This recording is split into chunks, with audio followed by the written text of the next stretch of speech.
De la musique maintenant avec l'histoire d'un orchestre pas comme les autres. Il vient d'Irak et pour la plupart, les musiciens ont appris à jouer sur Internet. Ils sont de toute confession, mais leur passion les rassemble. Et ils répètent en ce moment aux côtés de jeunes Français à Aix-en-Provence, où Marion Gauthier et Pierre Tremblay les ont rencontrés. Ils ne se retrouvent qu'une fois par an à l'étranger et constituent ensemble un orchestre. Ces jeunes musiciens irakiens sont cette année à Aix-en-Provence, où ils jouent, répètent, préparent un concert avec de jeunes musiciens français. Je suis de Bagdad et j'ai commencé quand j'avais 10 ans.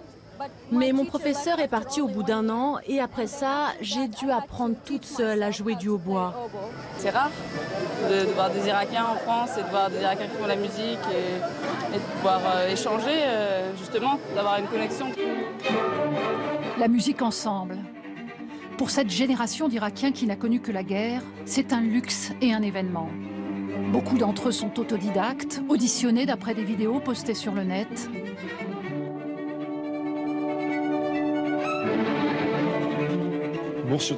La plupart des musiciens ne suivent pas de leçons régulières, les instruments aussi ne sont pas de très bonne qualité, mais ils ont tous réussi à se mettre à niveau. Là, ils sont là pour jouer de la musique et c'est pas de la guerre.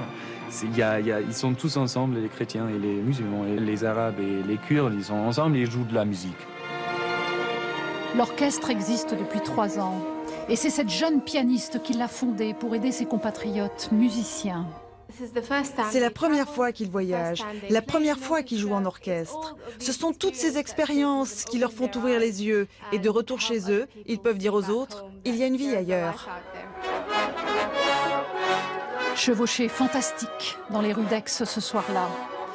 Tous souriants, fiers de représenter leur pays. Rassemblés au-delà des langues et des guerres, par des notes de musique universelles. Et le grand concert de la troupe aura lieu ce mardi. On part juste à côté de l'Irak maintenant justement pour la photo du jour. Direction la Syrie avec sur cette image le site de la grande mosquée d'Alep qui date du XIIe siècle. Vous pouvez la voir avant et après des bombardements qui se sont produits entre mars et mai 2013. Une image symbole de ce que cette ville est devenue, une ville pourtant classée au patrimoine mondial de l'UNESCO, mais qui n'est aujourd'hui plus qu'un champ de ruines. Plus de 100 000 Syriens ont été tués dans la guerre civile qui continue de ravager la Syrie.